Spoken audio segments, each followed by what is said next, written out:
Hi everyone, I'm Liberty Doll and this is Liberty Update. A California man is preparing to go to trial for a DUI charge for driving under the influence of caffeine.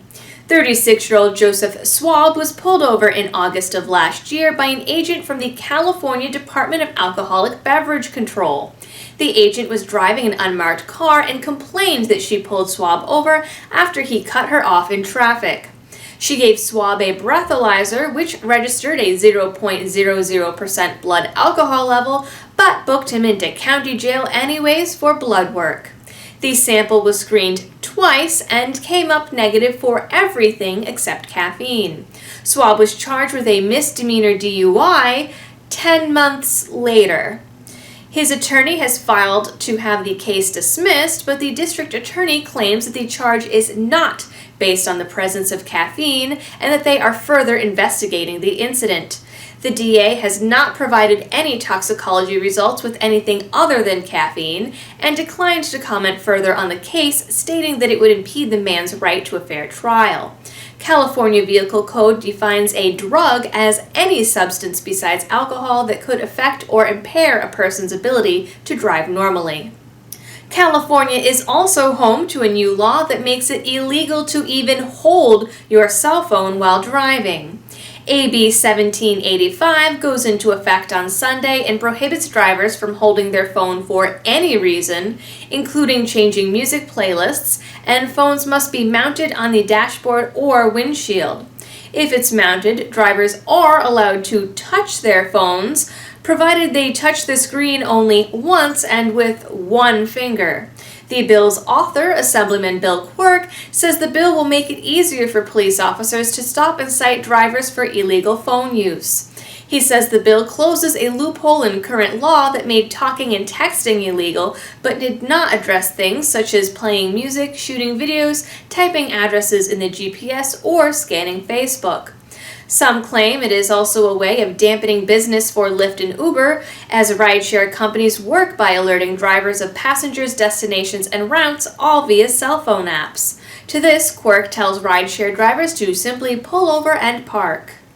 The California Office of Traffic Safety estimates that 1 in 8 drivers are paying as much attention to their phones as to the roads, and claim that distracted driving is a factor in 80% of all vehicle crashes. Besides requiring phones to be mounted when in use while driving, the law cites only 2 specific areas on the windshield, approximately 5 or 7 square inches across, where the phone may be legally attached. 11 judges of the Ninth Circuit Court of Appeals are poised to rehear a challenge to a California law which puts strict limits on where new gun shops may be opened. A 3-judge panel previously heard the case and ruled in favor of the gun rights activists. However, this week, the full Ninth Circuit decided that the ruling needed to be reviewed. The court has a reputation of being anti-gun and upheld another California law imposing a 10-day waiting period on all firearms challenges earlier this month. The case centers around a group of businessmen that hoped to open a new gun shop, but were hindered by a county ordinance that prohibits any new gun stores within 500 feet of residential neighborhoods, liquor stores, schools, or other firearms retailers. In May, the lower court ruled that the county was unable to justify this infringement on constitutionally protected activity and allowed the case to proceed to federal court. A total of 18 cities and towns in California have similar laws, and the circuit claims that the decision needs to be reviewed based on that fact alone. Basically, they are worried that if the law is challenged and overturned in one county, gun owners in all the other towns and cities will challenge their own local laws. Under intense pressure to provide evidence of Russian hacking, the FBI and Department of Homeland Security have released a 13-page report linking 2 Russian intelligence groups to the hacks. The report names the Federal Security Service, which is the main successor to the KGB, and Russia's military intelligence agency, the GRU. The report theorizes that both agencies are linked to the hacking groups APT-28 and APT-29, or what they call Advanced Persistent Threats 28 and 29, which is consistent with conclusions from private cybersecurity firms that have looked at groups in the past. The report states that APT-28 also known by a wide variety of names including Fancy Bear, is responsible for one of the DNC attacks as well as the Podesta emails. APT-29, or Cozy Bear, was also implicated in the DNC attack. The report theorizes that both groups acted independently of each other and were not aware of the other group's presence, even though both groups allegedly hacked the DNC at the same time. The report then goes through a list of protocols to consider to tighten security or catch hacking earlier on, but doesn't provide any information on how the FBI or DHS settled on these two groups. On Thursday, Obama announced several retaliation measures, including expelling 35 Russian diplomats, closing multiple Russian compounds within the U.S., and sanctioning Russian state agencies. The measures are also in reaction to reports of alleged harassment of American diplomats in Moscow. The Washington Post reports that Russian intelligence agencies, 3 private cyber companies, and 4 Russian cyber officials are among the groups being sanctioned. Russia has responded in turn by laughing and calling Obama an idiot. Speaking of leaks, Nevada's state government accidentally leaked the personal data from nearly 12,000 medical marijuana dispensary applications. The leaked data includes each applicant's date of birth, home address, phone number, driver's license, and social security number. The applications even include height, weight, and eye color. The leak was found by security researcher Justin Schaefer, who stumbled on a bug on the state's website and, through that bug, was able to access all of the state's dispensary applications. He also found that the applications can be found through Google. After learning of the bug, Nevada's Department of Health and Human Services pulled the website in order to do damage control, but as of Wednesday, still had not notified any of the applicants of the leak. The United States Postal Service has offered an apology and $600 to an Alabama woman after delivering a cage of dead canaries to her business. Rhonda King paid $600 for 8 canaries for her 60th birthday and an additional $100 to have them shipped in the appropriate Postal Service-approved box and for next-day delivery. Instead, she received the box 3 days later with 2 birds missing and the other 6 dead. She reports the cage was smashed with obvious tire tracks and what she called bird carnage hanging out. The package was delivered to her business in front of several customers. Her local postal service could offer no explanation and redirected her to the state office, which then redirected her to an office in Houston. A spokesperson for the Postal Service told the press earlier in the month that the post office planned to apologize and reimburse King, but it took over a week for anyone from the Postal Service to contact her.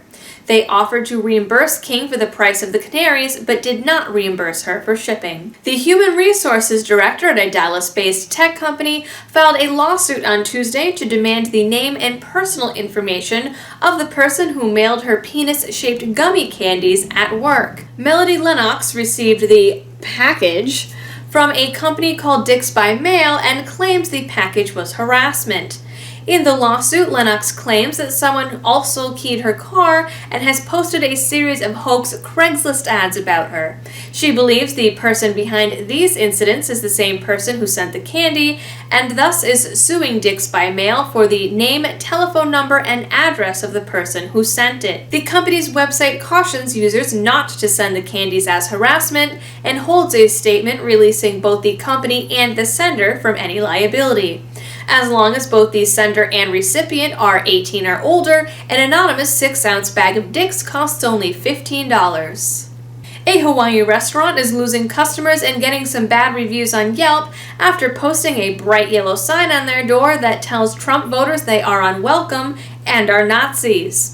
While Hawaii overwhelmingly supported Clinton in the 2016 election, the popular cafe 8½, is getting plenty of poor reviews from conservatives and even from liberals who find the sign unprofessional and in poor taste. The business has complained and their Yelp page is now undergoing a, quote, media cleanup after their rating dropped from 3 to 1.5 stars after posting the sign.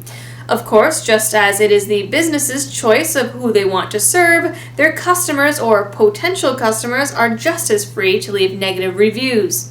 Ironically, many of the negative reviews predating the sign compare the chef and owner to the soup Nazi on Seinfeld, and many reviews complain about him yelling obscenities to his wife, employees, and customers. The restaurant's Facebook page lists its website as TrumpSucks.com, which redirects to Hillary Clinton's website. Many comments on the Facebook page call the cafe a, quote, safe space for liberals and a, quote, safe place for families. The owner and his wife told reporters that they weren't looking to cause trouble, as there is already enough trouble in the world. After gaining national media attention, the sign was removed this Thursday. The owner stated he removed it because it, quote, wasn't necessary anymore. A Kickstarter project for reflectable eyewear has critics up in arms, claiming the project is aimed at helping criminals evade identification and capture. The glasses, called reflectables, were first created by designer Scott Urban as a way to, quote, protect your identity from the growing surveillance state. The frames of the glasses are made out of highly reflective material similar to that found in highway signs and work by bouncing both visible and infrared light back in the direction of the source. As a result, they completely wash out the wearer's face on photos and CCTV surveillance footage. Urban claims the glasses double as a reflective beacon for pedestrians and bicyclists and will also hide the wearer's identity from facial recognition software. The product's tagline claims that the glasses will allow wearers to be noticed and anonymous at the same time. Kickstarter lists the price of one pair at $85. The Kickstarter was created in November and will be closing on New Year's Eve and has raised nearly $40,000 at the time of this filming, with about 300 backers. Production is to begin in January with June delivery. Border security agents are testing out new lie detecting kiosks to be installed in international airports. The Automated Virtual Agency for Truth Assessments in Real Time, or AVATAR for short, is being tested in conjunction with the Canadian Border Services Agency to help determine if travelers to Canada have ulterior motives for entering the country because Canada is such a big terrorist hotspot. The kiosk has been compared to self-checkout registers at grocery stores, except that the screen has a face and software that can detect changes in physiology and behavior as it asks questions. It can supposedly pick up changes in the eyes, voice, posture, and gestures. The kiosk would search for signs of deception and discomfort and, if found, would flag passengers for further questioning from human agents. The kiosk was developed by Aaron Elkins, a professor at San Diego State University. He claims that he is also working on adapting the software for use by law enforcement, employers, and human resources applications. He says that currently the software is aimed at helping to, quote, stem the flow of contraband, thwart fleeing criminals, and detect potential terrorists. Early versions of his software have already been tested by border police in Romania and at the U.S.-Mexico border. Various security agencies hope to install the kiosks at land ports of entry, airports, and visa processing offices, as well as detention centers. That concludes your Liberty-related news for the week. Please don't forget to like, share, and subscribe, and I will see you all next week in the new year. Thanks for watching.